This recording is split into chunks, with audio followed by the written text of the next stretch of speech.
Hello everyone, welcome to another edition of Metis Warrior here with Timothy and Alexandria. Hello everybody. So we are the Metis Warrior Media Group, and so today's story we're going to be talking about the mudslinging and Metis madness that's been happening out in British Columbia. And this started a few months back, whatever, but we've been paying attention and kind of looking closely at the details so we can better determine what was really going on, what was the underlying factors that's really going on out in British Columbia right now. But go ahead. So folks, it all sort of came into light in December just recently and into January. We just finished January, and it's the Metis Nation of British Columbia, and the president was recently suspended, and we have the MMF MNC saying all over the place on social media that it's a coup. But I think throughout this show, what I want our listeners to really focus is on the word deflection, and I think that's going to be prevalent in the show. And why is the MMF and the MNC sticking their nose or their hand in the money pot as they always do? You all know that it's all about the money with the MMF MNC. It's not really about the Metis people. It's about federal money. You're a number to get federal funding. So keep that in mind, folks, that again, they're sticking their nose in the Metis Nation of British Columbia, folks. And let me say this. It is in Canada's, if you're looking at colonialism and the attack on the Indigenous people, it is Canada's best interest in their colonial interest to diminish the numbers of actual Indigenous people out there. So how do they do this? They support this fake Homeland map that's been put out there by the MNC and MMF and all over the place, where it eliminates the amount of Metis that there is in Canada. So of course the colonial Canadian government supporting this fake Homeland map because it just helps get rid of a lot of Indigenous people and a lot of their rights out there. And what do? And by doing this, a lot of people are getting rich off of being Metis. They're getting real rich, and there's a lot of greed out there. But it does seem that there is, in the case of BC, we have two sides to the story. Both sides are slinging mud. Both sides have, put things out there, and we're going to look into both sides. And I feel like both sides have some serious valid points. And I also feel like there's some serious issues as well on both sides. So let's take a look. Well, I really think it's, again, it's about culling the Metis people. And Metis people, you are not a number, you are a person. So Metis people are not to be bought and sold on the stock market. And again, you're not a number. And a little bit of background for people that may not be familiar with the Metis Nation of BC. The Metis Nation of BC was established in 1996 as a representative organization for the Metis people in BC. And 2002, representatives of the nation formalized the national definition of Metis, which was used by the Supreme Court of Canada in 2003 for the Powley Decision, folks. So a little bit of background and sort of what today's show is really about, and we're going to show various screenshots in this show. And this was a press release from the Metis Nation of BC to the Citizens, dated January 15th, 2021. I'm going to summarize it, and they're saying they're deeply disappointed by the president's letter to the citizens. And they held a meeting on December 14th, 2020, and the board passed a motion that the president of the Metis Nation of BC would call.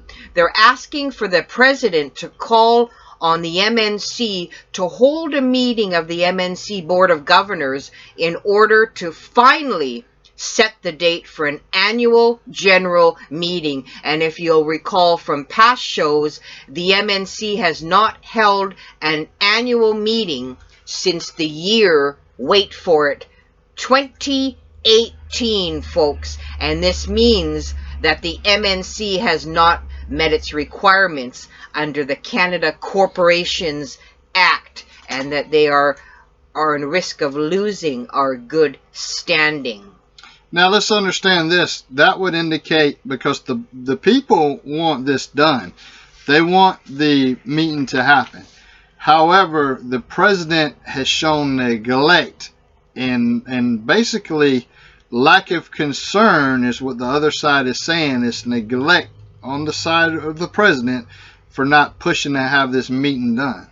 So again, what Timothy is saying, to condense this letter, is the board passed the motion asking the president to call on the MNC to hold this meeting, and they say that despite the will of the board, President Dal Cole has not issued the call for a meeting, and is the reason that the board took extraordinary steps on January 11th, 2021. They may want to correct their press release. They have it 2020. It should be 2021, to pass a resolution appointing the Vice President, Lisa Smith, as their representative. And really, they're telling that, and they say that their position is that we believe in due process, their Constitution, Senate, and our legislative acts that guide us. And they say they're currently working hard to resolve these very serious issues. And then it's signed by the VP, Region 1, Region 2, Region 3, Region 4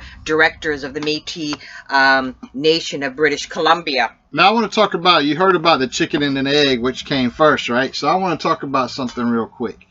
Now the board is saying that they're using this reason to basically force the president out right now on, I guess, a paid leave. I don't know.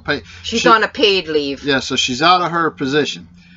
However, what came first? Did she ask, and I know that she got a certain order that she wanted to do this, but did she ask the board members to provide their genealogy before they forced her out?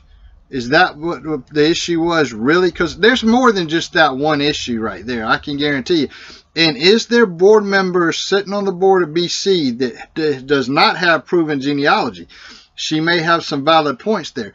Or is she trying to push the Homeland map, which is garbage, and say that if they're not from inside that Homeland map, then they're not Métis? Because we know that that's a bunch of BS. So what is she really saying there? And so we need to try to grasp and understand a little bit more of what she was asking. And do we know if that request came before she was ousted or what?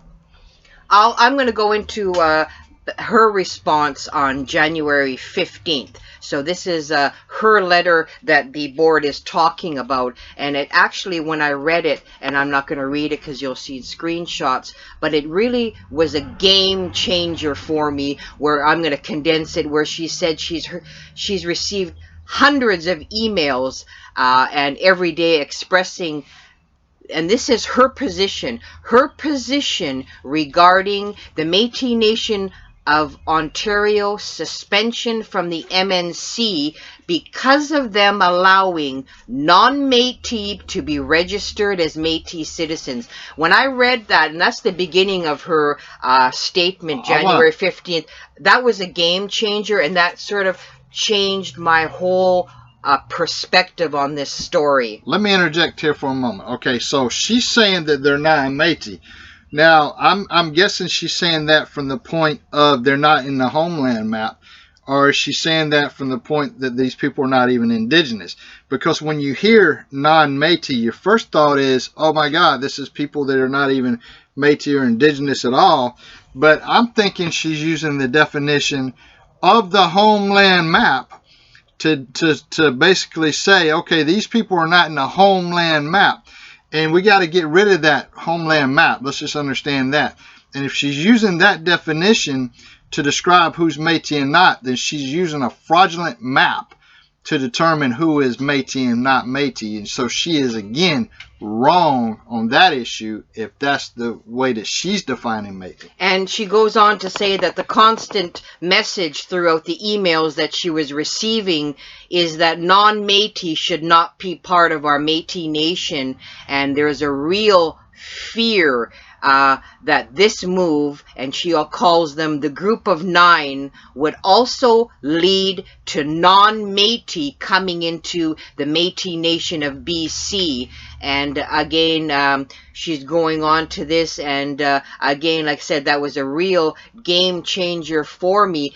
But in that same letter, you just talked, Timothy touched on that. This is her letter to the citizens, January 15th, that the board responded to. On the second page of the letter, it says, and you got to wonder why she is mentioning this specifically in her letter. And this is what it says: each current Métis Nation of BC board member to provide a copy of their genealogy by January 31st, 2021, that fully meets the national definition of Métis as verified by an independent third party. She specifically mentions that. And so that is the issue here. Okay, so basically, when you say the national definition, you're using that bogus garbage Homeland map that was set out there to basically eliminate the numbers of Métis out there so certain people could get rich. And so that is not wrong. That is not right. We need to make sure that people get their rights recognition. We need to make sure that they get the benefits. All these benefits should not be making certain people rich. All this money shouldn't be making certain people rich. It should be dispersed evenly and fairly. And it seems like that, reading her statement from my point of view, I see the word G-R-E-E-D there, which is greed all over it. That is what I personally see in that letter. Well, folks, I want to pose this to all our listeners. Like I said, she mentioned that in her January 15th statement to the Métis people. She mentioned that for a reason. But a question I want to pose to the listeners is, shouldn't every board member that sits on the board of the Métis Nation of British Columbia already have verified genealogy? Isn't that a criteria to be a board member or to be a citizen of the Métis Nation of British Columbia? To be a card-holding citizen of the Métis Nation of British Columbia, do you not need verified genealogy? And specifically, if you're a board member, should you not, you would have to have a Métis Nation of BC card. Shouldn't you have verified genealogy? Is that a clue, or is she dangling a clue? Why would she pose that or ask, giving them a mandate of January 31st that each board member have to provide a verified genealogy from an outside source? Why is she saying that? Because she knows something, and again, I'm thinking that she's going to disqualify people that don't fit in the Homeland map, and not necessarily talking about people that are actually indigenous. Now, she knows something there, and like I said, there's more to this story than meets the eye, because the fact that she did ask that, I mean, if they're Métis, if they're indigenous, and they live outside the Homeland map, they have every right. If they're from outside the Homeland map, they have every right to have the card and to be on that board. You don't have to sit there and say, hey, you got to be in this garbage Homeland map. But however, as you just said, don't they have their genealogy? If there's board members there who have not proven their genealogy, one, how in the hell did they become board members? How in the hell? And she was the president, or still is technically the president, just removed from office right now. But how in the hell would somebody be on the board without proven genealogy? Yeah, but we've done shows before where we have people create organizations and give themselves a card. Yes, we do, but BC's been around for quite some time, and you would think that with BC, you would think that they would have their crap together, and you would think that everybody on the board would have proven genealogy. And so this is an area that we need to dedicate more time into, because there's a lot more issues in British Columbia than what meets the eye. And not just in this organization, but there's other things going on out in BC as well. And we're going to bring some of that to light for you. But that is the question. Well, does she know that there's non-Indigenous people sitting on that board? Is that what she's saying? Because that's the implication. If you're on the outside looking in, the first thing you would think reading that letter is that the first thought process is, well, is there non-Indigenous sitting on the board? Non-Métis that's sitting on the board. Now, is that truth, or is she basing it on the Homeland map? That is what we don't know. The greed is the only use for that garbage Homeland map. So if she's basing it on a Homeland map, that is purely out of greed. However, if she's basing it on the fact that she knows or has information that there's non-Indigenous sitting on that board, then that in itself is a huge issue. Well, if she's mandated for the board to have till January 31st, she must know something. And to me, I mean, if you have your verified genealogy, put it online, put it on the Metis Nation of BC, answer the allegation and just say, yes, all of our board members. To me, read between the lines. People always give veiled clues, so maybe this is something that's coming down the pipeline. Because and again, was her request made prior to them removing her from office? Was that made behind closed doors in a private conversation? And maybe that's really the underlying factor on why she was removed from office? Or what's going on? We would really like to know. Is she basing that on the Homeland map, or is she saying it because there's really some people sitting on the board who may not even have 1 ounce of Indigenous blood? Well, we know that they did hold their meeting December 14th, 2020, when they passed the motion asking her to call on the MNC, and then January 15th, she gave her letter to her citizens. Again, January 15th, the letter from the board coming through. So again, she's saying it for a reason. She's not just pulling it out of her sash and saying, okay, she must know something, and I think she's trying to lead in maybe to something going on already. But I mean, that kind of bothered me, and I know she does go on to say, and you'll read it yourself, where again, she's afraid that the group of 9, again, would also lead to non-Métis coming into Metis Nation of BC. And she specifically states she will never allow people to become Metis citizens unless they meet our national definition of Métis. And she's again scared that these non-Métis will put future funding at risk. Dollar signs.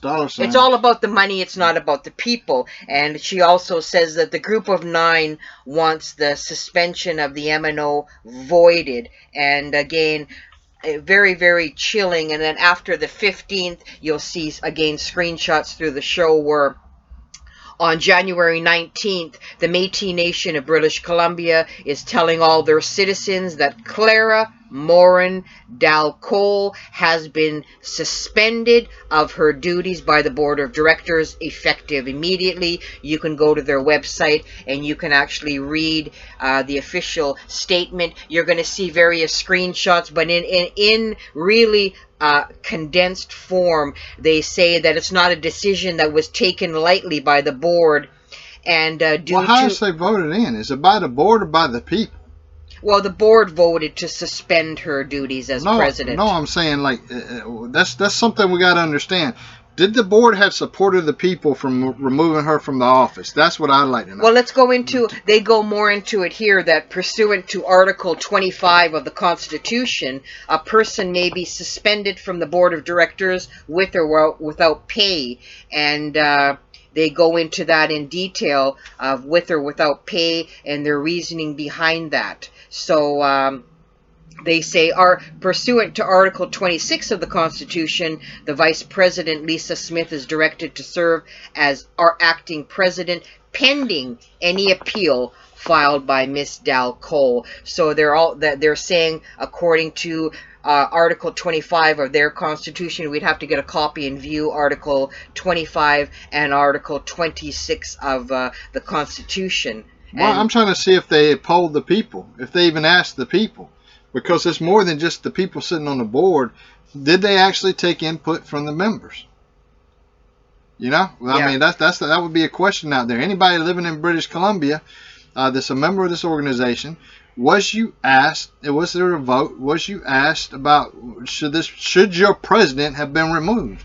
And that's another question. So, well, again, I don't think it's a matter of the people. There, you'd have to look at their specific constitution. They say that in their press release in regards to the constitution, those particular articles that gives them the power to remove her pending an appeal by the president. So it's not a vote on the people. It's according to their constitution, and we'll look deeper into those particular articles of the Metis Nation of British Columbia. I'm just speaking ethically here. Ethically, I mean, I know that they've got the right to do it according to their constitution, but ethically, wouldn't you ask your members? I mean, you know, I would kind of like float it around out there. Well, every organization has a constitution, and they have bylaws, etc., that they abide by. So again, we'll have to dig deeper into those constitutional items that I just quoted and see what the ruling on it of that is.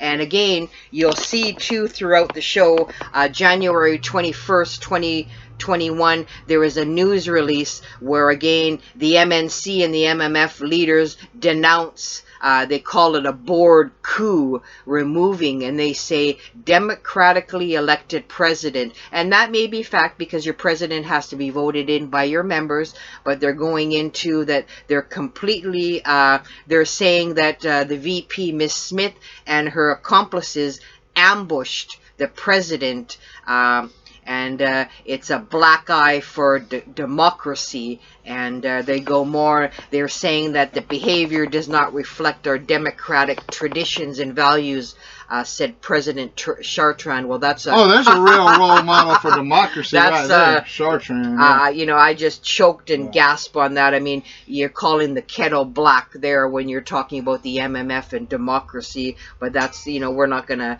touch on that. And they also go to say that President Morin was recently re-elected by a significant margin, and they're just going into their taste, and it says the MNC does not recognize this unlawful removal of President Dalcol. She will continue to sit at the Board of Governors table.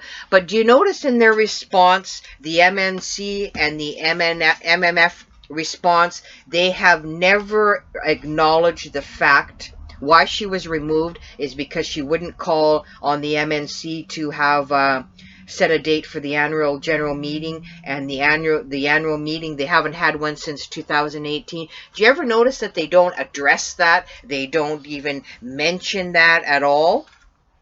Yeah, well,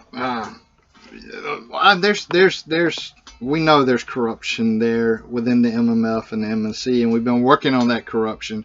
It's a little concerning that they're definitely stuck their nose into this one, and they're talking about democracy when we know how unfair things is in the MMF and also in the MNC. So there's a lot of concern here, but both sides have valid points, I think.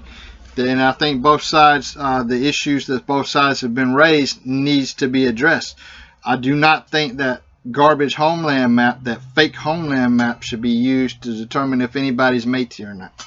And you'll also, like I said, you'll read various screenshots. I'm going to just condense this in a nutshell. But on January 27th, 2021, she's still calling herself President Clara Morin Dalcol, said that today I instructed my legal counsel to take immediate action to reverse a motion of the Board of Directors of the Metis Nation of BC on January 18th that purports to suspend me as president. And but she said, in effect, it amounts to removal. And she's saying that the actions of the board are unlawful, undemocratic, and oppressive. And keep in mind that word, oppressive. And they're also saying that the board has no legal authority to remove me as president. But again, we'll have to look into their constitution and those particular items we mentioned earlier to see if they do have the legal authority to remove her.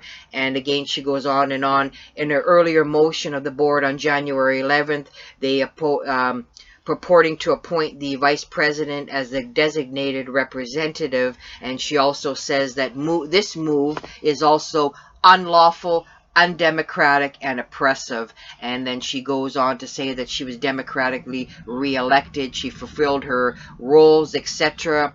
And she's also saying that her legal counsel was demanding a public statement from the board of directors confirming that the January 18th motion as well as the January 11th motion are null and void, and that all steps required to facilitate the resumption of my duties be taken without delay. And she also says that if such measures are not taken by February 1st, 2021, that date is already passed, I will be forced to take legal action against the board. So she's going to try, take legal action against the board. So if she's being backed by the MMF and the MNC, I wonder what legal team. We know that when it comes to legal action, the MMF and MNC seem to have unlimited public funds for legal defenses. They love court cases that waste millions and millions of dollars that should be earmarked to Métis people. You know that they're backing her right there. Well, I mean, I think that there needs to be a resolution of this, and I think to have a vice president take over for the president ain't that commonplace. But if something is going on with the president, I believe that's common. You need somebody to step into and the role role of power. It would be the vice president, to my knowledge, but in many, many cases. But I do think in order to have a resolution to this matter, you have to bring in, you have to have a meeting, and you have to sit down, and you have to have these questions answered. One, I think it's 100% fair that people have their genealogy submitted, and they shouldn't even be on the damn board if they don't have genealogy. To prove that they're Métis, to prove that they're indigenous, they have to have that genealogy. But if she's trying to disqualify them due to a Homeland map, then that is garbage. And I don't think that's grounds for disqualification for any board member out there. Or you don't use that fake Homeland map to determine who's Métis. On the flip side, it does need to be addressed that why has she neglected to carry out the will of the people as far as these meetings go, and as far as some of the other concerns that we've heard about. And again, we've sat back and we've listened to people. Then we know that this is very, very deep, and it's a little bit more deeper than what's been released to the public right now. And also you're going to see a letter, and you can read it at great length, and it's a letter dated January 29th, 2021 from the Métis Federation, Métis MMF, and it's addressed to Miss Lisa Smith, the vice president. You'll notice in the letter they don't address her as acting president. They say vice president. They're talking about the suspension of the president, back and forth. They're saying allegations that President Chartrand willfully ignored the MNC bylaws. Well, you know what, President Chartrand? You did willfully ignore the MNC bylaws, because why in the hell have you not had your annual meeting since 2018? So you're darn right, President Chartrand has willfully ignored the MNC bylaws. Well, Chartrand's done a lot of corrupt, shady, crooked things out there, and we've been working on trying to... I mean, I've seen a lot of great things that Chartrand's done too. However, there's been a lot of shady things that's been done in MMF. There's been a lot of shady things that's been done in MNC. However, we have saw the great things that has been accomplished as well. But there's too many people getting rich in these organizations, the MMF and the MNC. There's too many. And so when you look at that, for Chartrand to actually have the nerve to speak, it makes me think he must have some kind of financial benefit, it appears, to having supporting this lady as president. Is he reaping some kind of financial benefit here? And the letter that I just wrote, or the statement that I just a short time ago from the president, Clara Morin she gave them till February 1st, or she was going to do legal action. This letter from the MMF is dated January 29th. Listen to this part, and this is at the very bottom of the first page, and it says, I have also received a copy of the letter sent to your board of directors by Power Law. dated January 27th concerning the actions taken by the board. So does that mean that the president lied? She gave them till February 1st in her statement, but now the MMF is saying that they received a letter from Power Law dated January 27th. So this president didn't even give the time that she allotted for them to respond. She went ahead and contacted Power Law. So again, that's another discrepancy. Somebody's lying there. But the key thing here... Two sides to every story. Well, I read the statement from the president where she said she's giving them till February 1st. No, I understand that, but I'm saying that each side has their own story, and each side's going to tell the version that makes them look the best. And there's two sides to every story. And again, I'm pretty sure I don't politically agree with this president on a lot of issues, and I'm pretty sure I don't agree with the board on a lot of their issues either. But there needs to be some common ground. Yeah, but go ahead. No, I mean, I'm just curious why the president would give them a time allotment of February 1st to comply, yet all the way January 27th, how many days earlier Power Law is already counted. And who is Power Law? Who runs Power Law? Are they an MMF affiliate? Are they on the payroll of the MMF or MNC? Again, that's another contradiction. But if you look on the second last page of the letter that the MMF sent to the VP, it's signed by Minister Will Goudon. Don't you think? Oh my God! Don't you think? I mean, Minister Will Goudon is a housing minister. So this letter that is being sent and your relative. Let's don't forget. Don't make me throw up. So this important letter that is addressed to Miss Lisa Smith, the Vice President, Metis Nation of British Columbia, dated January 29th, 2021. You'll read it yourself. Is signed yours, Minister Will Goudon, and it's CC to David Chartrand.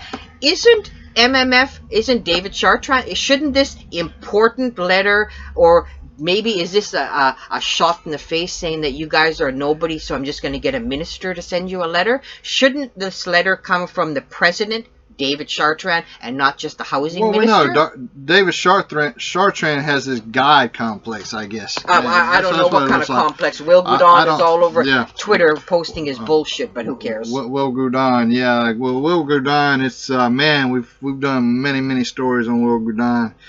We've done a lot of shows and stories on Will Goudon and covered a lot of stuff. There's just been a lot of problems with the MMF and the MMC. Corruption, out and out corruption, and just blatant lies that has happened within these organizations. Now, we've been trying to support a lot of the things that seems to be good that is coming out of it, but when they stick their nose into the BC issue, yeah, you got to wonder why. Will Goudon, man, don't even get me started on him. Well, you know what? And the MMF and the MNC have the audacity to try and call out Metis Nation of British Columbia from not being democratic. They are not democratic, man. That's a damn joke. How many shady damn elections we talking about here, man? Oh, man. Get the hell out of here. How, you know what? You got to get the skeletons out of your closet before you can start calling names, or don't throw rocks at glass houses. But the MNC still has not had their annual meeting since 2018. They're not addressing that. And here they're going to call out for somebody for not being democratic. Well, you know what, folks? You got to know it's the almighty dollar.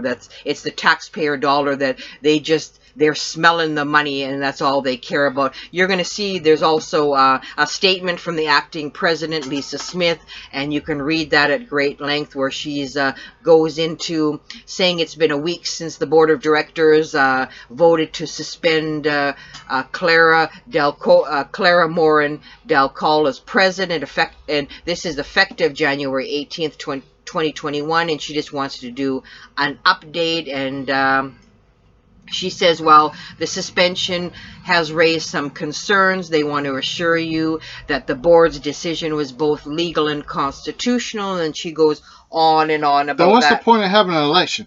Here's what I don't understand. What's the point of having an election by the people?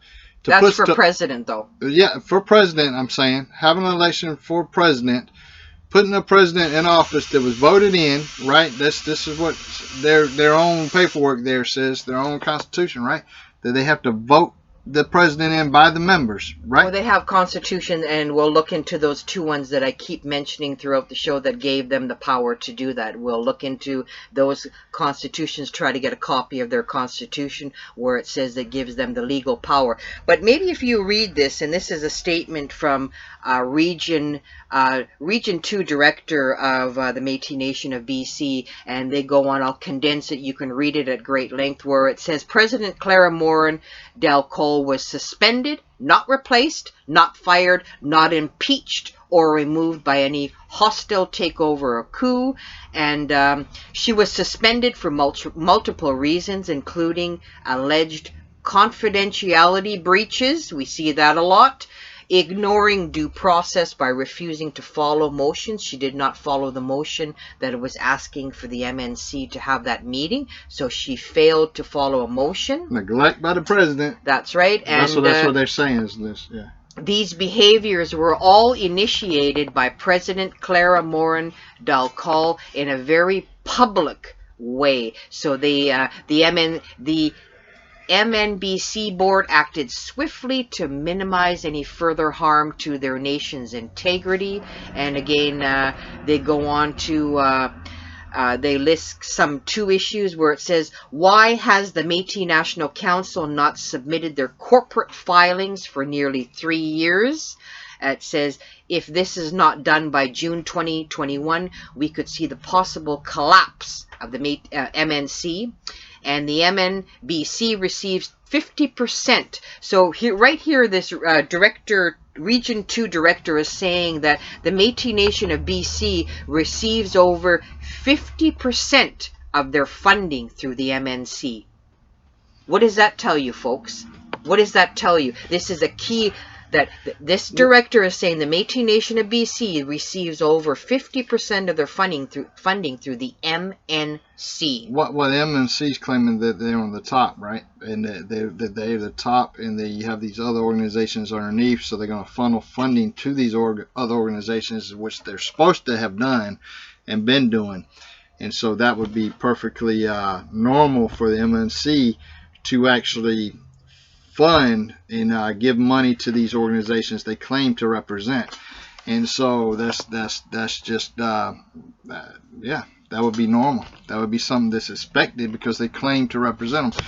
And we were finishing the MNC off. I mean, you know, we were actually legitimately taking the MNC down. And when we seen that we were doing that, we basically seen a lot of other organizations crop up that was not going to be any better than the MNC, which is one reason why we kind of backed off. And instead of destroying the MNC and destroying the MMF, basically you got to work on reform in the MMF and the MNC.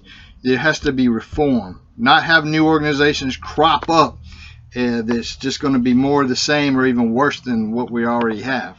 And you're gonna see a couple screenshots. Again, you can read them at great length. And it's also a Métis Nation of British Columbia oath of office, and this has to be signed. And it, in a nutshell, it says, "I will be faithful to British Columbia's Metis citizens, Metis chartered communities, and to the Metis Nation BC." And it says, "I will uphold and defend the Constitution of the Metis Nation British Columbia. I will carry out my duties, obligations, and responsibilities in a manner that will bring honor to the Metis Nation.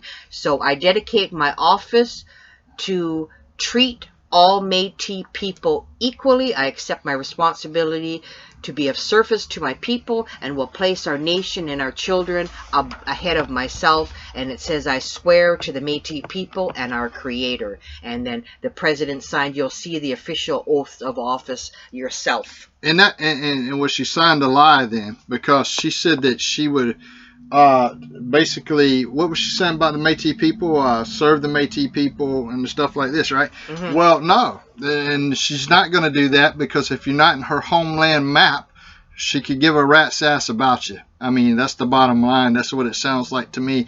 With everything that I've personally seen, it just seems like that she's supporting that homeland map.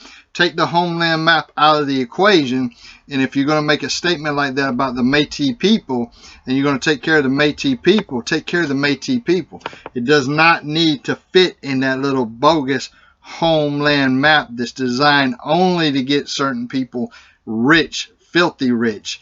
And it's also designed to eliminate the number of indigenous you have out there, which is nothing but slap out, point blank colonialism.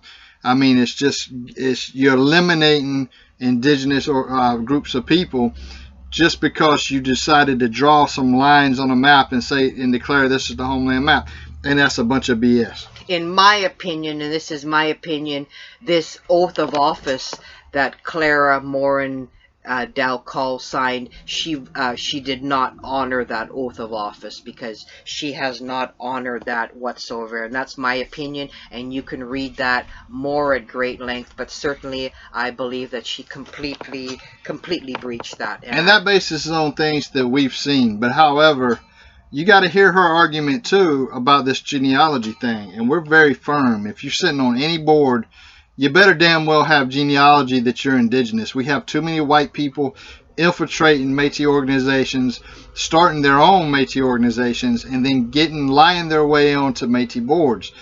Now, if these people are on here, the ones that's questionable, that she's claiming to have genealogy issues or to have no indigenous blood, then that's a huge problem. But again, if she's only basing it on that homeland map, but they do have an indigenous blood, then she's in the wrong. But I would like for her to come out more with that the genealogy thing, and really, if she's going to make a comment like that, don't you think she needs to stand strong with it and actually start pointing fingers and say, this person don't have their genealogy, this person don't have their genealogy?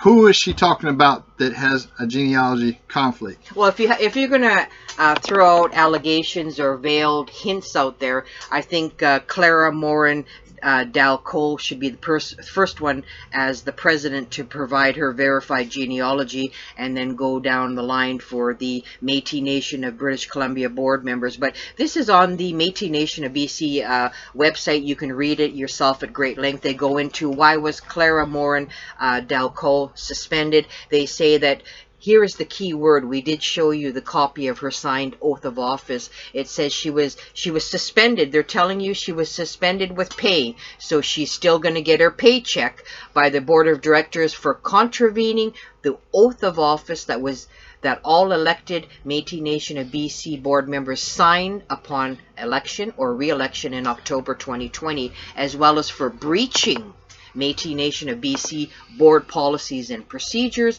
And again, a lot of people are asking, under what authority does the board suspend another board member? And it says, pursuant to their Article 25 of the Métis Nation of BC Constitution, and I quote, a person may be suspended from being a board member of the Métis Nation of BC Board of Directors with or without pay by a vote of the majority of members of the Métis Nation of BC. A person so suspended can also appeal the suspension to the Senate, whose decision shall be final and binding. So she still has that option of the suspension.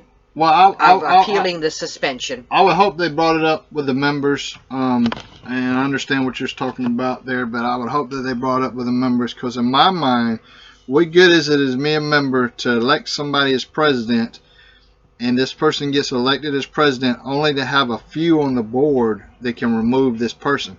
That to me does not speak to a healthy relationship with the members. I think that I mean, all this seems to have went down pretty quickly here, and I'm kind of concerned whether I agree with the president or don't agree with the president. And I can tell you, I don't agree with her on a lot of the things there that I've seen. I do not think an elected person should be removed unless they have support of the membership. I don't think just a few people on the board should have the power to do that, because that diminishes the effect of the election. I mean, if you have all these people vote someone in, and then certain board members determine, okay, yeah, we're just going to get rid of this person anyway. I mean, to me, that seems bogus. That's right. She's just been removed.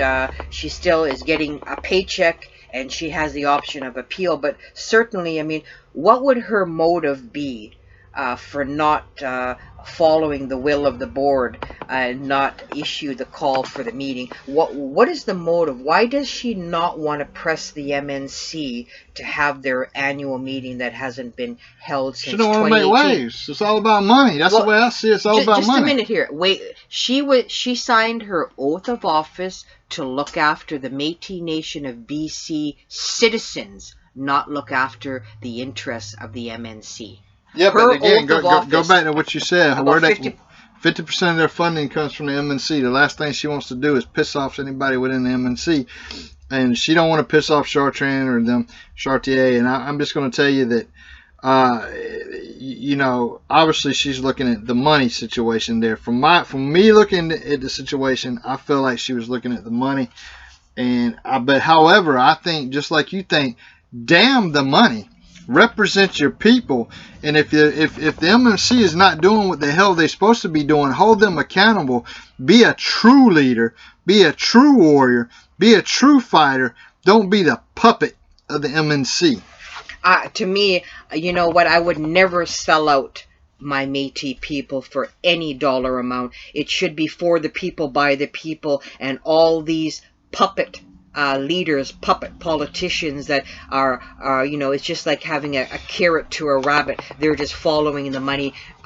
You're not working for the Métis people if you're going to be used as a puppet from the MMF and the MNC. If you are elected to look after your people, the Métis people in British Columbia, and your board is asking you to file a motion, why are you not doing it? Of course, how much money is she going to be paid separately from the MMF and MNC? That's just my opinion, an allegation. Is she getting paid on the side to be obstinate and to be defiant to her board and to answer? I mean, no, she's there to represent the people of BC. Well, she's not representing the people of Metis BC right now. She's representing the interest, the corruption of the MMF and the MNC and their fake Homeland map. She is pushing their fake propaganda, and you know, it's sickening. What I would like to say though, with that, again, looking at it from her point of view, okay, and again, I do not support her, but looking at it from her point of view here, I would say, and I don't support her because she supports that Homeland map. Obviously, that's what it sounds like to me. So that's why I have an issue with her. But what good is the money that's coming from the MNC doing for the people of British Columbia? Is it doing a lot of good? Would it have caused more damage to push this issue with the MNC? This is questions only she can come out and answer. That's what I'd like to know. And you know what? Opinions have been all over social media. That's anything to do with Métis politics. Everybody's got their 2 cents, and you'll read one here. I'll condense it, where this individual is saying that the board of the Métis Nation of BC is not being transparent. This is what she's alleging, which is really bad and looks bad. And she's alleging that the board immediately voted to give themselves a 170% pay raise. She said it's a fact. So I don't know how this person knows that the board gave themselves a 170% pay raise. She said it's a fact. They also want to stop the boycott against the Métis Ontario, which will allow non-Métis people to be Métis. She's saying Clara blew the whistle on the pay raise, and they suspended her, and then this... Oh, yeah, that was another point of view, right? There was another accusation that the board was wanting this ridiculous pay raise. Is that true? Apparently, this lady alleges that the board of the Métis Nation of BC voted immediately to give themselves a 170% pay raise, and she said that's a fact. True. Well, she's saying that's a fact, but I wonder if that's true. So they're going to give themselves 100. And here's and the only reason I question that is if 50% of the money is coming in from the MNC, right? And they're saying, and it sounds like to me the board's saying screw the MNC if they don't want to follow the rules and do this meeting and do things for the people there. Wouldn't they be cutting off a lot of their funding if they're trying to give themselves a 170% raise? And that is the accusation that was thrown out by this individual. I would like to see more proof to that they were trying to give themselves a 170% raise, because I'd slap every one of these board members' pictures up here if they were indeed trying to do that, and ask them, why in the hell do you think you're worth a 170% pay raise?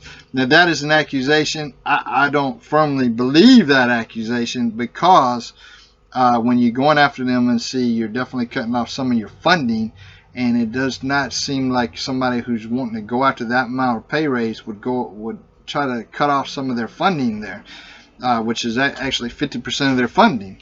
So I don't understand. So, you know what, and this is another accusation that was posted on social media about Clara, the president, or about Clara Morin who's currently been removed presently as the president of the Metis Nation of BC, and this is an accusation. It says, Clara, in my opinion, is a bully. Let's look at her first 4 years. She bullied half of her staff so bad that they went on workers' compensation. She lied to the MNGA that our past CEO was gone, but in fact he was still working with her. She suspended the woman's chair for no cause, then went after her personal life. So karma really has caught up with Clara, and this term she has a board who can think for themselves. I say good for them. So this was another person on social media that is saying that Clara Morin is a bully. And well, you know, accusations for both sides, really. If she's, and there's a lot of mudslinging coming from both sides, but people who support the president and people that support the board, you got a lot of mudslinging out there.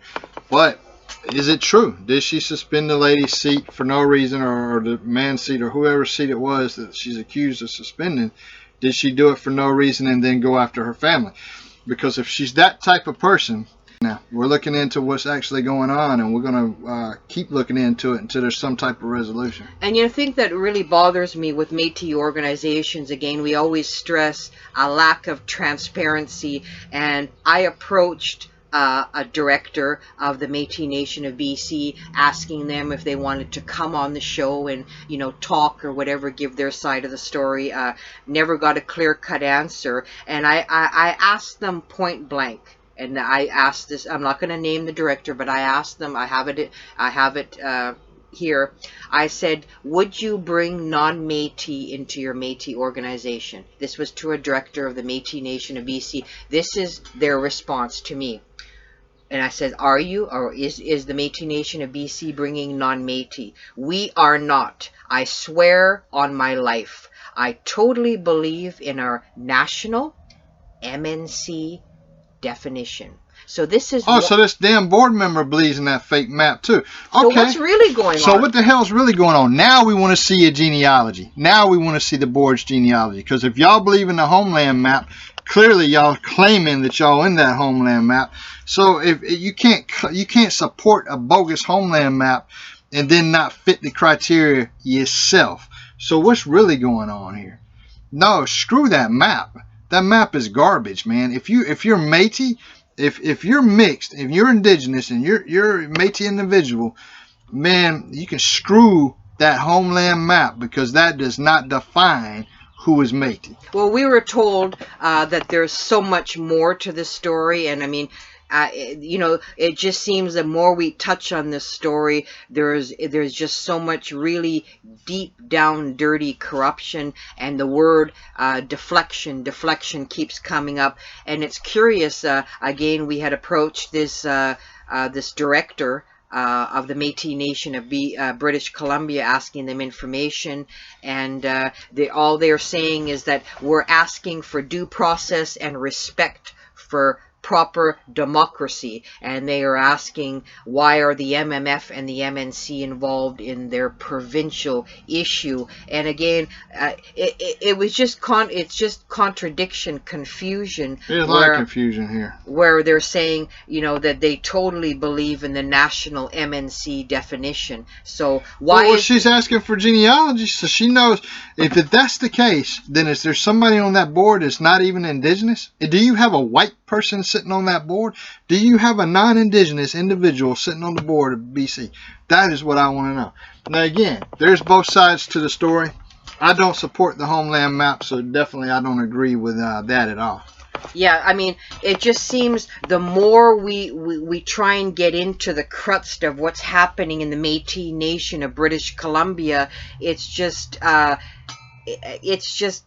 doesn't even make sense, and there's so many contradictions. And again, like I said, the Clara said that she was going to give, if such measures are not taken February 1st, I will be forced to take legal action. But then you had Will Goudon way before that date saying that they got a letter from a law firm. And Will Goudon, what the hell are you signing for David Chartrand? Exactly. And another thing is, we don't know what conversations was done behind the scenes that may have prompted that early response.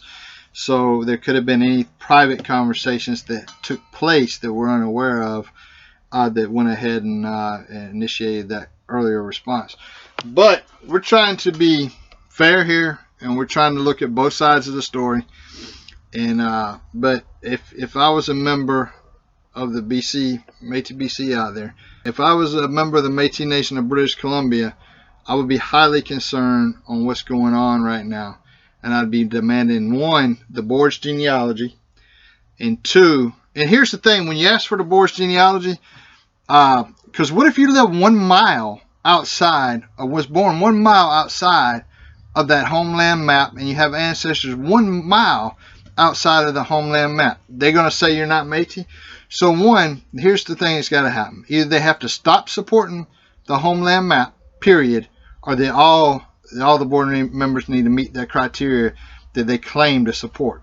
And so I would throw away that Homeland map, because again, what if you're 1 mile and all your ancestors are 1 mile outside that Homeland map? Does that mean that you're not Metis? No, that's a load of crap. And so let's understand that. It can't be just this little piece here where, and it happens to be the little piece where the people are getting the most money and getting the riches, where they live and where they support. See, I'm confused with the controversy and the hypocrites and the downright lies. And like I said, I read and analyze anything. And again, I'm referring to the news release January 21st, 2021 from the MNC and the MMF, and the very bottom of the first page of the letter, it says, the Metis Nation of BC Board of Directors have been frustrated at President Morin principled stand calling out the MNO for opening the floodgates to non-Metis people and risking the future of Louis Riel's people. So they're using Louis Riel as a scapegoat. Yet when I talk to one of these directors, he says that they believe in the MNC's national definition. So they're saying that I don't understand. There's just so many mixed messages. Because it allows certain people to become rich, and then you're eliminating a lot of the indigenous people out there. So what is and that's colonialism. That fraudulent map is nothing more than a colonial map designed to eliminate a lot of the Metis population. And so we got to understand that to everybody listening out there, we've been extremely busy. Again, we do a lot of things, not just this show. And so we get so busy at times, it's just overwhelming.